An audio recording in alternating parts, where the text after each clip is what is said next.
Welcome to the 2024 Youth Startup Competition. Over the years, European SME Week has celebrated young European talent and promoted entrepreneurship as an attractive career choice amongst young Europeans. It is in that spirit that we launched last year the Youth Startup Competition, an exciting successor to the Youth Essay Competition, designed to empower young entrepreneurs between the ages of 18 and 25 who are developing innovative startup ideas that address today's most critical challenges. In a moment, we're going to hear from the 3 young finalists of the competition who will present their innovative startup ideas, after which you can vote live on which one you think should be the winner. To make sure everything is working, we would like to do a short test now. Once you have scanned the QR code, you should see a list of rooms. Please select the plenary room. Then you should see a poll on your phone's screen with 3 possible answers. Please choose your answers now. What is your favorite Hungarian dish, is the question, by the way. All 3 cannot be, just only one. Choose one answer. If you have issues scanning the QR code, please raise your hand and a member of the team will come and help. If anyone have issues? No. That seems to be working fine. Goulash has one. Okay. Thank you. So, before we begin, I'd like to introduce our esteemed jury members. First, Chair of the Jury, Hungarian SME Envoy, László Hunyadi.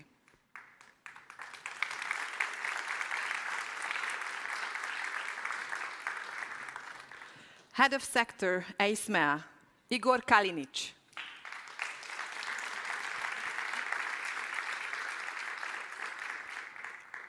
Board Member, European Innovation Council, Bart Becks.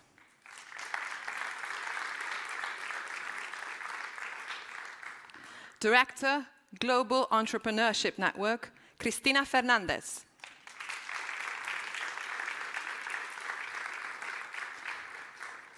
And winner of the 2023 Youth Startup Competition, CEO of Solar Optic, Maria Alipatova.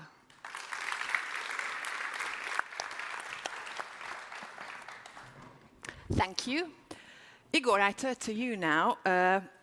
As head of sector at the EU agency that supports SMEs and startups, could you tell us why it's important for the European Commission to support initiatives like the Youth Startup Competition? Thank you. Thank you for the question. Actually, for us, it is crucial. And it's not just this competition in getting entrepreneurial, in sharing their ideas. That is very crucial for us. And you know what? When you talk to them, they're very technological, these kids nowadays. They are very innovative, and they live in the real world. So when they come with the ideas that actually we might not even think about. On top of that, their ideas, it's completely different from maybe a little bit older generation, because their idea is also thinking about sustainability, greening. So this is also what is at the core of the European Commission, this twin transition, digital and green. Health is very important also to them. So I think that they are really managing to put in practice policies that we are preaching on one side. But it's not only that they are coming with ideas. For example, last year, they generated, so young startuppers, if I may call them, so age lower than 30, generated over 50 billion euros for the European economy. So there's also real money that is going there. And we really need to support them. Also, if you think that nowadays it's really, if I may say, cool to be an entrepreneur. Yeah. In fact, maybe... I agree. Yeah, right? So maybe a decade ago it was like to be a consultant. A couple of decades ago was to be a manager. Safe jobs. Yeah, and or to be an engineer when my father was a young guy, a long time ago. So this is in fact, there is between 15 to 20% of young people that actually their biggest aspiration is to become a start-upper, an entrepreneur. So put their ideas at work. And we have to support them. And then there is another thing. It's not just about supporting them. It's because through them, we be in contact with them, we understand better their needs. We understand better, not the future, the present. We get out of our offices and get into the real world, and we can adapt better the policies and the needs, the instruments that they need. Mm-hmm. Thank you for these valuable insights, Igor. And now I turn to you, László, as chair of this year's jury. Could you tell us a bit more about what you and the jury looked for when selecting the top 3 finalists? Yeah, yes, thank you for the question. And let me just start with that. It was a really honor to be the part of this jury for this year's youth startup competition. And when we evaluated the submissions, we focused on 4 key criteria. It was innovation, feasibility, sustainability, and finally potential impact. And innovation was about fresh ideas that address real-world problems and in unique or creative ways. And we looked for concepts that stood out. Feasibility was equally critical because we assessed how well thought out and practical each project was. Sustainability was also important because we need ideas that are not only succeed financially but also support environmental, ethical, and social goals. And finally, we considered the potential impact of each idea. This was about the big picture, how far an idea could reach, how many lives it could touch, and the scale of difference it could make. And I think I can say on behalf of the jury that we were really impressed with the finalists. So yeah, good luck to them. That's good to hear. Thank you very much, László, and stay with us. Now it's time for us to meet our 3 outstanding finalists. First is Anna Bíborka Nagypál from Hungary, the founder of Cheera. At just 24 years old, Anna has turned her father's idea into a sustainable solution tackling antibiotic resistance in the poultry industry. Cheera offers custom sprout mixes, consultancy services, and local production technologies, promoting a naturally antibiotic-rich alternative feed for chickens. Anna, the stage is yours.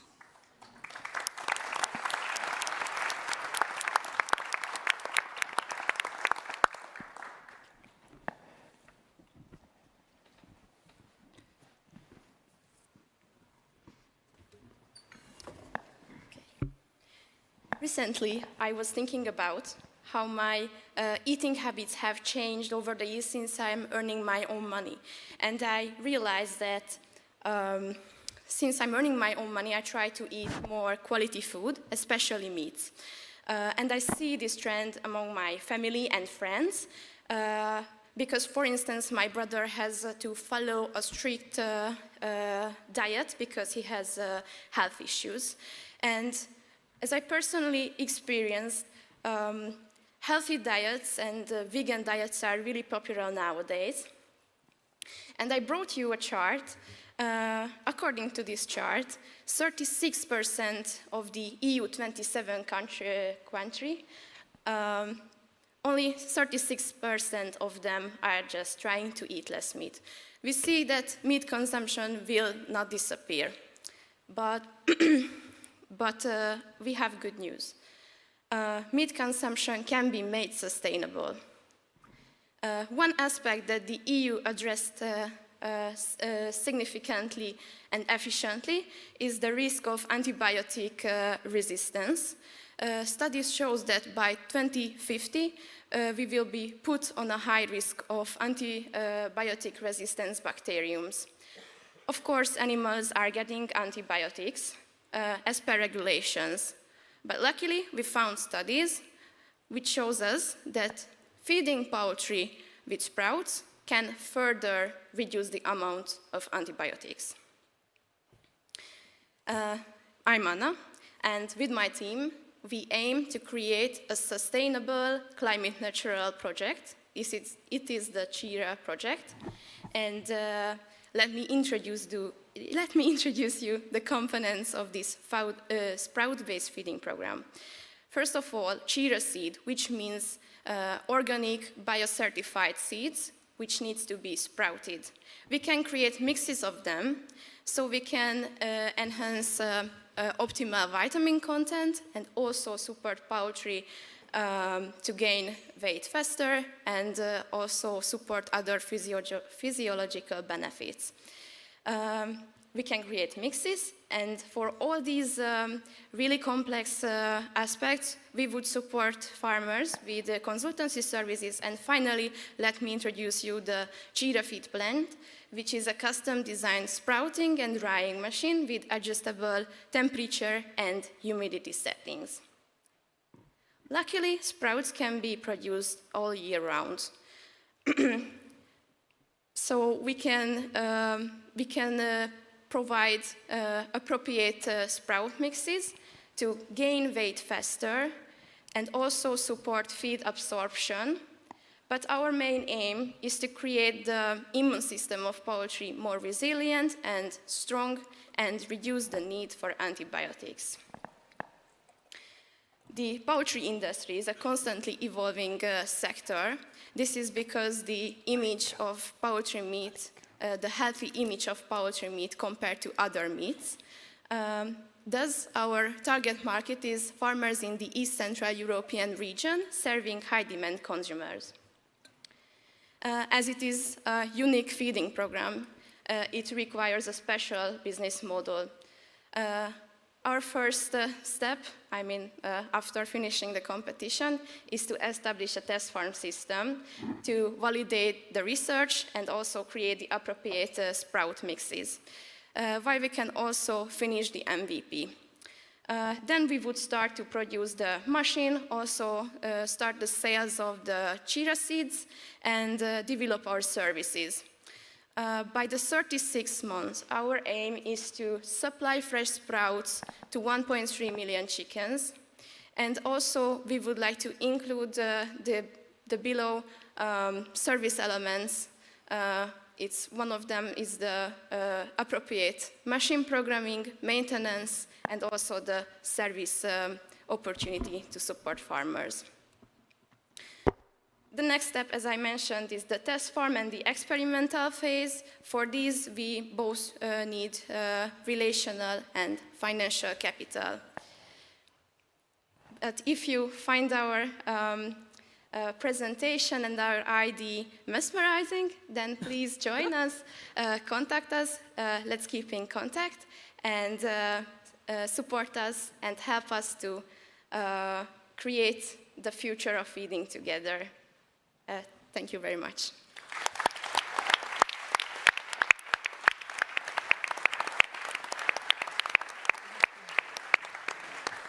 Thank you very much, Anna. Our second finalist is Frederico Mauritty from Portugal, co-creator of HidroQapa. Frederico, a 19-year-old university student, has developed a solution that extracts chitosan from shrimp cells to create biodegradable bioplastics for the textile industry. HidroQapa tackles two issues simultaneously by reducing seafood industry waste and offering a sustainable replacement for aerosol-based waterproofing agents. Frederico, take it away.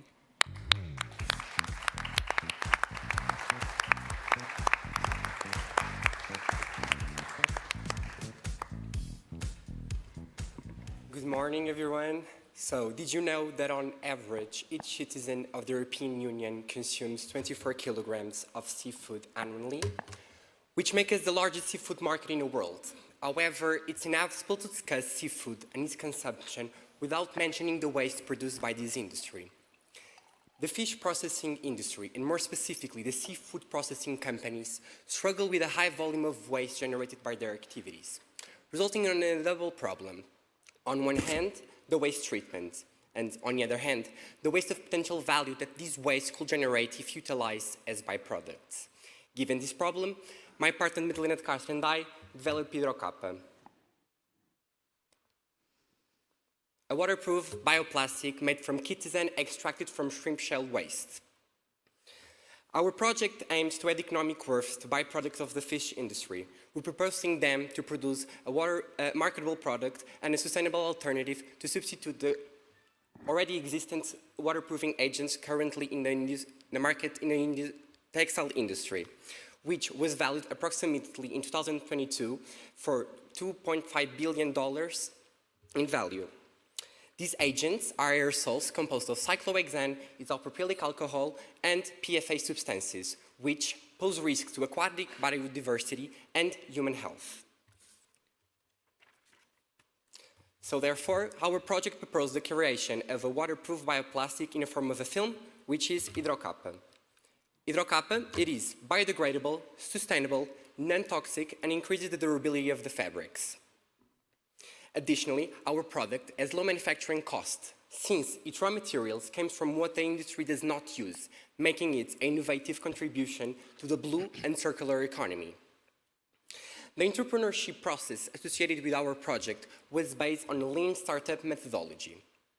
The business segment of HidroQapa should be framed in a business-to-business typology, since HidroQapa must be applied while it's still in a liquid state, allowing fabrics to be waterproofed during their manufacturing process. The distribution strategy should be B2.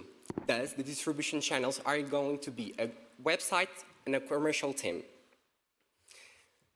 Our HidroQapa aligns with the Sustainable Development Goals 8, 9, 12, 14, and 15, as it promotes production patterns, sustainable consumption, and efficient use of the natural resources. Me and Madalena embarked on this mission in our 12th grade, when we were 17, 2 years ago. And we are not going to stop until we understand what does this industry needs and wants, and are we going to be able to serve it with HidroQapa. Therefore, we consider our project to be extremely relevant and necessary to achieve sustainability at both European and global levels. Thank you so much.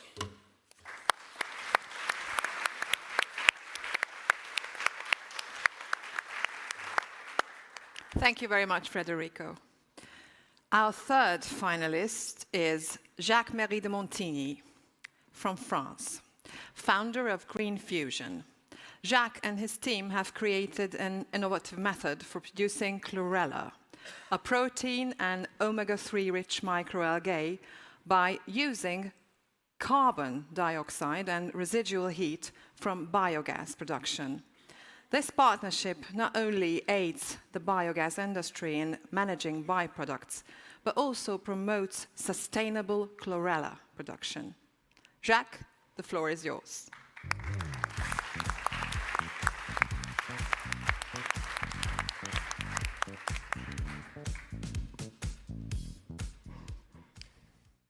Hello everyone, I am Jacques de Montigny, the co-founder of Green Fusion, and at Green Fusion we produce chlorella. So let me tell you what is chlorella and why we think it's a good solution to solve the big challenge of today. So this is Green Fusion, and what are these big challenges that we want to solve with Green Fusion? The first one is that today we consume 2 times more resources as the Earth is capable to produce each year. So we overconsume the resources of the Earth each year. And in this product that we consume, there is a part of the product, the byproducts, that are considered as waste, that are not valorized yet, such as carbon dioxide and water rich in nitrogen. So those are 2 big problems that we need to valorize in Europe and in the world. So at Green Fusion, we developed chlorella. So what is chlorella? Chlorella, it's a microalgae. Maybe you know more spirulina. It's another one that's really famous. So chlorella It's also a microalgae that we can consume, so it's considered as superfood. And today, chlorella is mainly produced in Asia. More than 90% of the production is located in Asia. And at Green Fusion, we develop a process to produce chlorella in France and in Europe by partnering with the biogas plant. So what is a biogas plant? Biogas plant produce biogas. 60% of the gas is biogas that goes for energy. And they also produce 40% of carbon dioxide and a big amount of water rich in nitrogen that they don't valorize. In Europe, there is more than 18,000 biogas plants, and less than 1% of them fully valorize these byproducts. So at Green Fusion, we take these byproducts and we use them as nutrients to grow chlorella. So we develop big tanks to grow chlorella in it with the byproducts, and then we harvest the chlorella, the microalgae, and we extract the oil and the proteins, and we sell them as ingredients for the food industry. So why the food industry wants our products? Because today the food industry tries to decarbonize their supply chain, and they are looking for new ingredients decarbonized, and our ingredients based on chlorella are really decarbonized. If you take our protein, the protein that we extract from chlorella with our process is 10 times less impactful in terms of carbon emission compared to proteins from soy.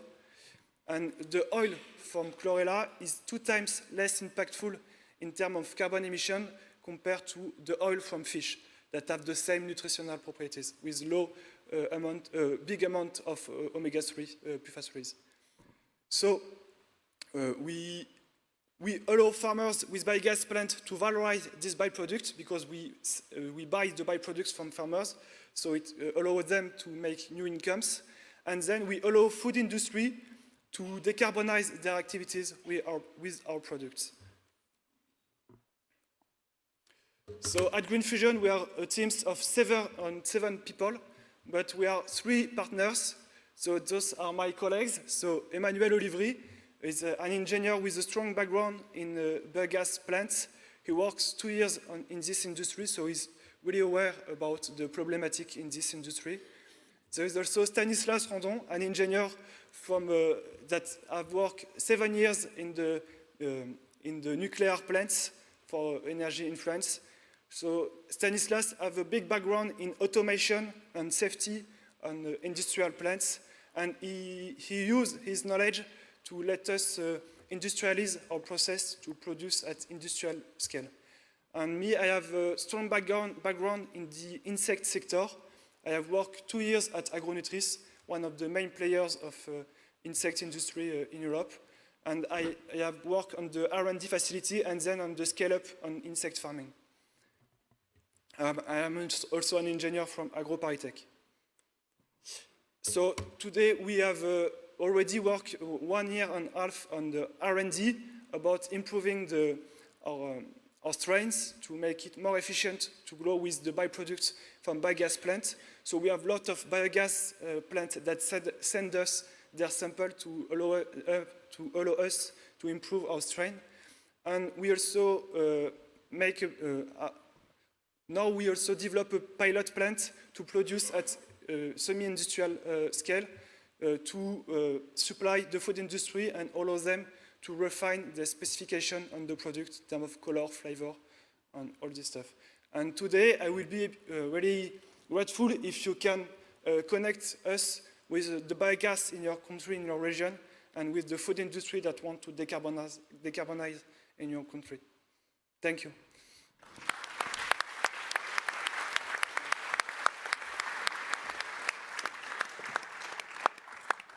Thank you very much, Jacques, and thank you all for your excellent presentations.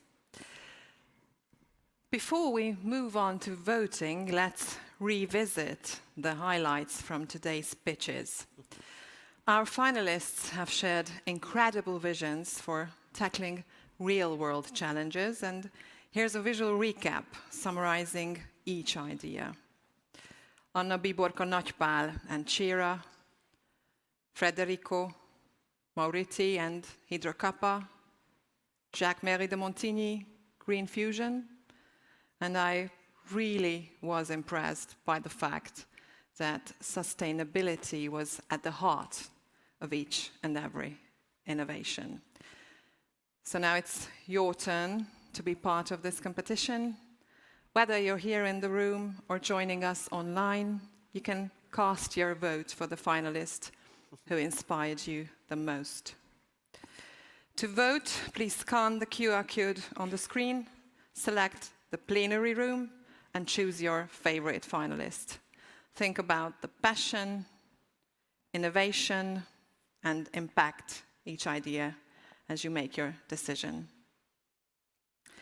So let's see which of these young entrepreneurs will be our 2024 Youth Startup Competition winner. While we are waiting for the results, let's take a moment to catch up with last year's finalists. First, a message about life since the 2023 final from our runners-up, Pauline and Julien.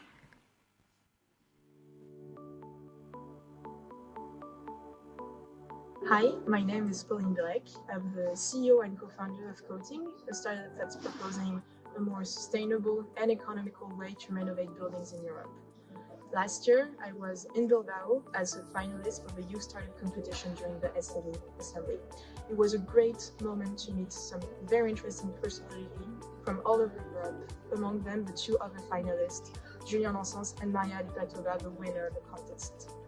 A year after, Coding is still doing very well. We're now a team of 4 and we have some big hopes in the future. I really recommend participating at the Youth Startup competition for any young entrepreneur, student entrepreneur. It's a great opportunity to meet people from all over Europe. I'm wishing all the best to the 3 finalists and to the whole team that's organizing the SME Assembly.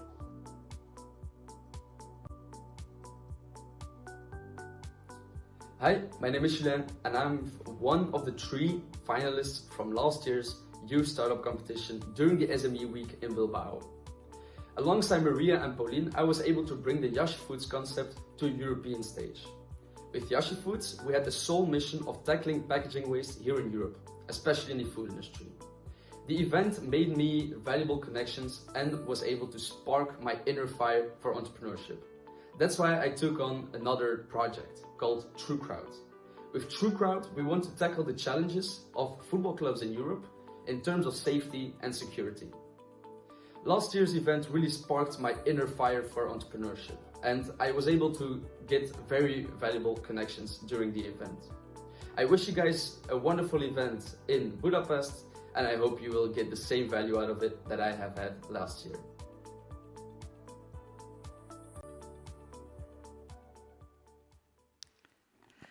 And now to last year's winner. It's wonderful to have you back, Maria. Last year you captivated us with your vision for solar optic. Since then, you've grown your business, inspiring others along the way. Could you share some of the milestones and experiences you've achieved since winning the competition? I would say that it was a difficult year. With our team, since last year, I would say we did not have like a single relaxing day. Of course, we had victories and challenges. If we talk about the milestones, we secured our IP rights, we registered the company, we conducted the laboratory tests, we received the funding, and now preparing for the first proof of concept in Germany. But there are also challenges, and most of them are around the current situation in our country, in Ukraine. So we are the team of 4, and I'm the only female. So for other 3 parts of the team, we had to secure the special documents that they are not taken to the front line. So that's also the very time-consuming process. Also, because of the irregular blackouts, the irregular rocket attacks, these situations, they are like really demotivating. They are decreasing our productivity and have an impact on, of course, our well-being. So instead of thinking about how to grow the product, how to go to the international markets, how to increase the efficiency. We need to think about the safety of our relatives, our beloved ones, and of course for our mental health. But to this year finalists, I would like to tell a story which had a big impact on me. This is a story about the famous musician Nicola Paganini. During his concert, he played one of the most difficult parts of it, and one string of his violin broke. The auditorium gasped like, oh, what will happen the next? But Paganini continued, and after some time, his second string broke and the third one. He finished his concert with only one string on his violin. He finished this flawlessly and received an applause from the audience. So why I'm telling you this now is because as an entrepreneur, you might feel like everything is falling apart. I don't want to continue anymore. This could be that your funding dried up. This could be that your lab test failed. Or you have the neighboring country, which is the terrorist or the killer. So be like Paganini. Play with what you have. And we have only one golden medal today, but I want everybody to remember that on your way you might lose your strings, but this will make your journey only meaningful. So stay resilient, continue innovating, continue inspiring others, and your journey has just begun. Thank you.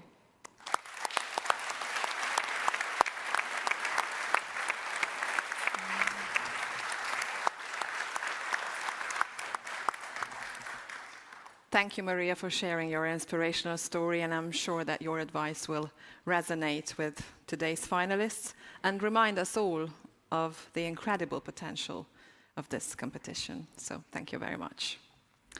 Christina, as director and the Global Entrepreneurship Network, as director at the Global Entrepreneurship Network, you've worked with startups worldwide. What would you say is the biggest benefit of initiatives like the Youth Startup Competition for young European entrepreneurs?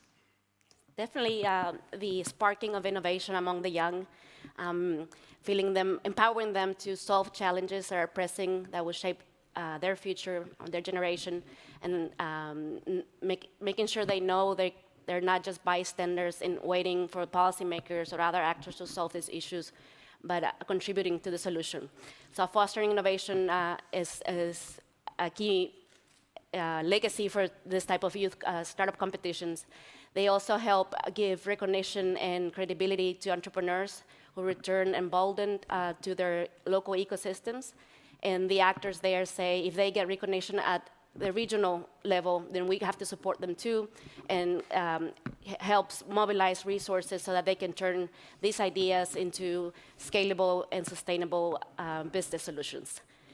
So I feel like these competitions really feed the virtuous cycle in ecosystems where ideas connect with talent, with resources, and so on. Thank you, Christina, for sharing your insight. Now, let's officially close the audience vote. And while our team calculates the results, let's talk about the exciting prize that awaits our winner. This year's champion will be invited to attend the prestigious European Innovation Council Summit in 2025, a unique gathering of Europe's top innovators. We're honored to have Bart Becks, board member of the European Innovation Council, with us. Bart, could you tell us a bit more about the summit and why is it such a valuable opportunity for young entrepreneurs to be part of it? Yes, I can. So about 5 years ago, the European Innovation Council was created with the intention to fund breakthrough ideas and entrepreneurs. The particular focus of it is that that it's deep tech oriented. That means that all of the innovations have a component of research and a certain technological level in it. Once every 2 years, we invite about 2,000 people to Brussels. It's usually in Brussels, and this year again, it will be somewhere in spring. They still have to, the final date still has to be announced. And it's a really interesting summit if you are active in deep tech, which all of the 3 startups are here. And there's 3 reasons, I believe, for which it is interesting. The first one is that we try to bring together the different players within deep tech. It's often said that you can measure the competitiveness of an ecosystem on 5 elements, the entrepreneurs, the investors, policy, research, and corporates and SMEs. And we try to bring all of them together in Brussels so that you can interact with all of them.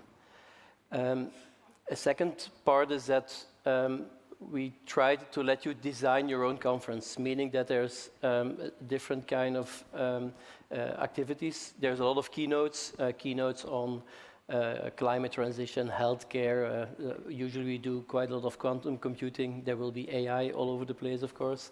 But it's high-level topics where you can be inspired. A second one is much more workshop-oriented. It can be workshops related to how do I take care of my intellectual property? How do I patent my innovations? But also, how do I scale my company? How do I participate in procurement? How do I hire talent? What kind of stock options or other remuneration do I need to do that? So we try to help you there with a specific focus on deep tech. And another part of activities is matchmaking. You already mentioned being an entrepreneur. It's with up and downs, often a couple of times in a day. Well, you can matchmake with people who are investors or mentors, but also peers, so that you can exchange the difficulties, the pleasures, but also the difficulties of being an entrepreneur. And a third part is we try to bring you a bit of insights or knowledge to the different ways that we can fund you. So EIC is a fairly comprehensive program, so the budget is a bit over 10 billion. Spread over guidance, but also grants. And one of the things that some people don't know is that we invest directly into companies. So it's like a traditional venture capitalist.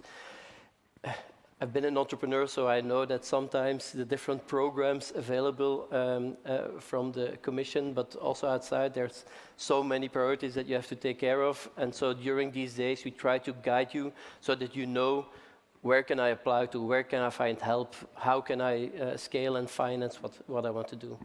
And so hereby a short insight of what you can find. It will be at near Brussels Center, probably beginning of June. Thank you very much, Bart. The moment we've been all waiting for has arrived. The votes are in, and it's time to announce the winner of the 2024 Youth Startup Competition. Let's find out who will take home this year's title.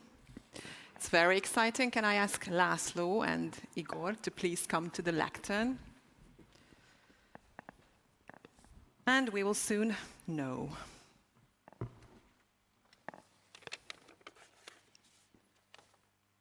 And the winner is Frederico Mauritty. Frederico, come.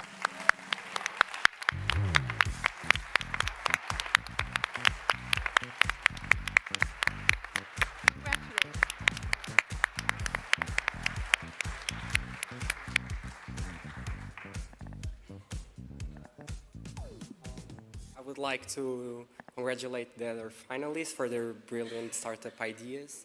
And then I would like to thank the jurists and for believing in our startup idea, on trying to make the world a place more sustainable.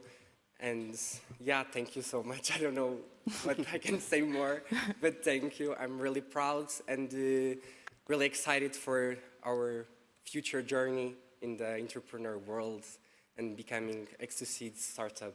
Thank you.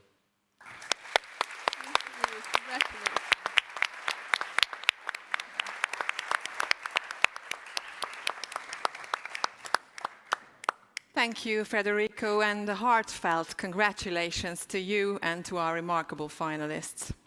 Thank you to our wonderful jury for joining us today to celebrate the talent, creativity, and vision of Europe's young entrepreneurs.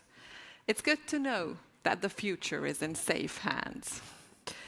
Please join us again at 12 here in the plenary room for the conclusion of this year's SME Assembly. We look forward to seeing you there. So thank you very much once more.